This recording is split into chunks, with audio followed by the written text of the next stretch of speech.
February 6th, 2034, somewhere in the Alaskan forest. The snow falls relentlessly, almost drowning out the echoes of the trees cracking around me. I feel the biting wind tearing at my skin, even under several layers of clothing. The rifle on my back sways as I move forward, and the sound of my boots crunching through the snow echoes in the distance. Suddenly, everything goes silent, as if the entire world is holding its breath. I feel a pressure at the back of my head. A piercing sound invades my ears, and before I realize it, everything vanishes in a flash of white light. A flash of memory emerges in my mind. I remember the last Olympic competition I participated in, back in 2022, at the Winter Games in Beijing. I was at my peak, dominating the weightlifting events like never before. When the final barbell lifted above my head, the crowd roared in approval. That was the last roar I heard before leaving the sport and disappearing into the white vastness of Alaska. But now, it's the metallic sound of machines and the glow of flashing lights surrounding me, not the frenzy of applause. Back to the present. I'm trapped, tied to a metallic table. Fluorescent lights buzz above me, illuminating the room in a cold, impersonal way. Gray-skinned aliens with large, dark eyes surround me, their long fingers adjusting electrodes attached to my body. Prepare for the initial modification phase. A robotic voice echoes in the background as I feel an electric current shoot through me. I scream, but I can't hear my own voice. The pain is so intense, it feels like my bones are about to explode from the inside out. Another fragment emerges, but this time, it's more recent. It was right after the abduction. I woke up in a cold cell, inside an underground base. There were other humans around, all with physical traits similar to mine. Muscular, resilient, and seemingly hardened by suffering. Among them, a woman with short blonde hair caught my attention. "My name is Anna," she said with a firm, determined voice. "We're all here for the same reason. They want to turn us into biological weapons, but we don't have to be victims." Something in that phrase ignited a fire within me, and I knew she was crucial to our survival. The present hits me again like a punch. The aliens don't seem to realize how resilient we modified humans are. We started planning our escape as soon as we discovered the base's tunnels, connected to a vast and poorly guarded ventilation system. "We need to move quickly," Anna whispers to me, as we run down the concrete corridors. Lights flicker and alarms echo in the distance, signaling an ongoing escape. We grab improvised weapons, metal shards, and rudimentary lasers found in the experimentation rooms. Anna is beside me, ready to fight. The first attack happens suddenly. The aliens reacted faster than we anticipated. We feel an intense vibration under our feet, followed by a metallic roar that shakes the walls. "It's now or never!" I shout to Anna as laser beams begin firing from all sides. Our only chance is to push through the main hall of the base, where the aliens keep their transport ships. The air fills with smoke and the smell of burning metal as I dodge a beam that nearly grazes my head.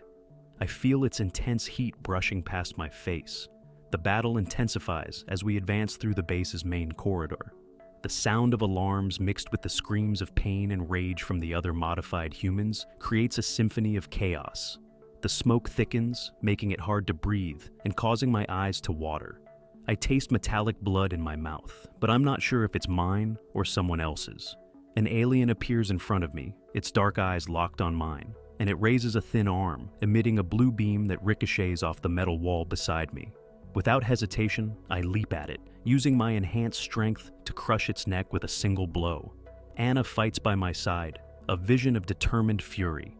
She moves nimbly among the aliens, dodging attacks and counterattacking with precision. I see her fist covered in alien blood as she uses a sharp metal shard as a weapon. "We need to disable the main generator," she shouts amidst the chaos, pointing to a large reinforced door on our left. "It's our only chance to deactivate the defenses and reach the ships." Without time to hesitate, I force my way to the door, taking down any alien that stands between me and our goal. When I reach it, I realize it's locked by an alien biometric security system. "Anna, I need cover," I say as I try to rip the wires from the control panel. Finally, I manage to open the door, revealing the technological heart of the base, the alien reactor, an immense pulsating structure illuminated by a greenish light and surrounded by cables that seem alive. "We need to overload the system," Anna says determinedly, approaching the main control panel. We start tampering with the controls, adjusting the energy parameters. Suddenly, the reactor begins to emit a loud, menacing sound, as if the very structure is trying to protect itself from our sabotage. We have only a few minutes before everything explodes, Anna warns. We need to run. The race to the ships is desperate. The ground trembles beneath our feet, and pieces of the ceiling start collapsing as the reactor reaches critical status. I see other modified humans struggling to escape, some being taken down by the last alien defenders. "We can't leave anyone behind," Anna shouts, her voice almost drowned out by the sound of explosions and gunfire. "We have to clear the path for everyone." Once again, I push forward with full force, dodging falling debris and firing the makeshift laser I carry. The heat is unbearable, and the smoke is so dense I can barely see what's ahead. But then, the sight of the alien transport ships appears in the distance, offering a real chance to escape this frozen prison. We reach the ship hangar, a large open hall filled with alien vehicles. "Take that one." Anna points to a smaller, fast ship equipped with weapons that might help us break through to the surface. The other modified humans begin boarding, but a group of aliens appears at the hangar entrance, trying to block our way. "Go ahead, I'll hold them off," I shout to Anna as I position myself at the entrance, firing my laser at the advancing aliens. She hesitates for a moment, her eyes meeting mine. "Come back alive," she says, before boarding the ship and starting the preparations for takeoff. I fight with everything I have, feeling every modified muscle contracting to its limit. The aliens are more aggressive, their attacks more precise, but I can't give up now. When I see the ship starting to move, I make one last push, retreating to board. I manage to climb the ramp at the last second, and the doors close behind me with a deafening sound. Anna is in the cockpit, operating the controls skillfully. "Hold on!" she shouts as the ship shoots toward the sky, breaking through the layer of ice covering the base.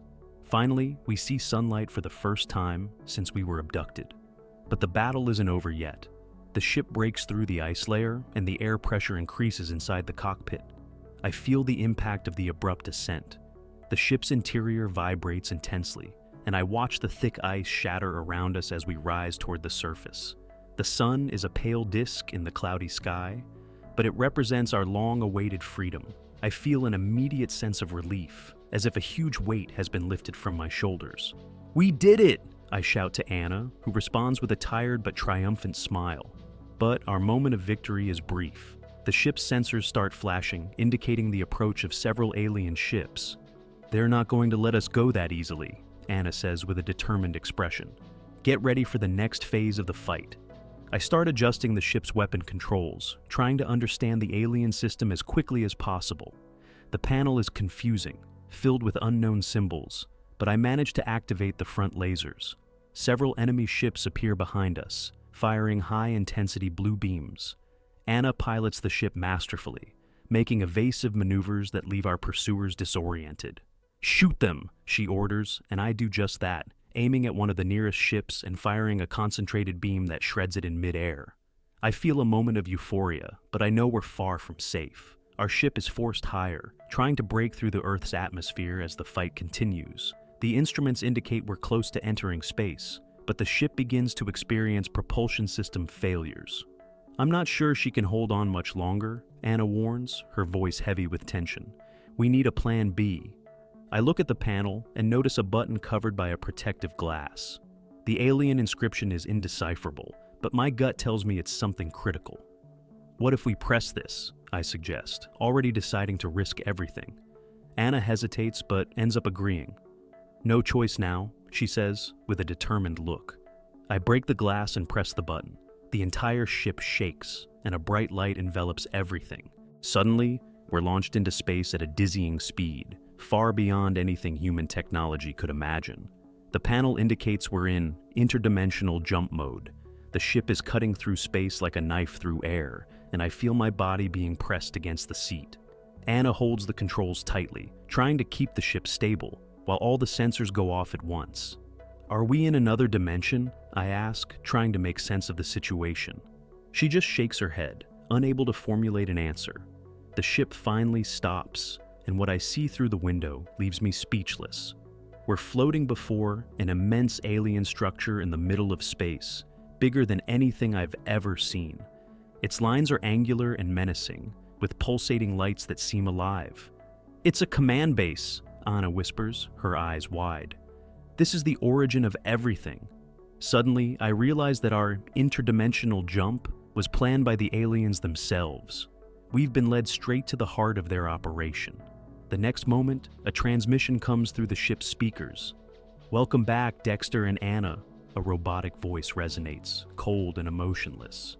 "You were essential to the completion of the final phase."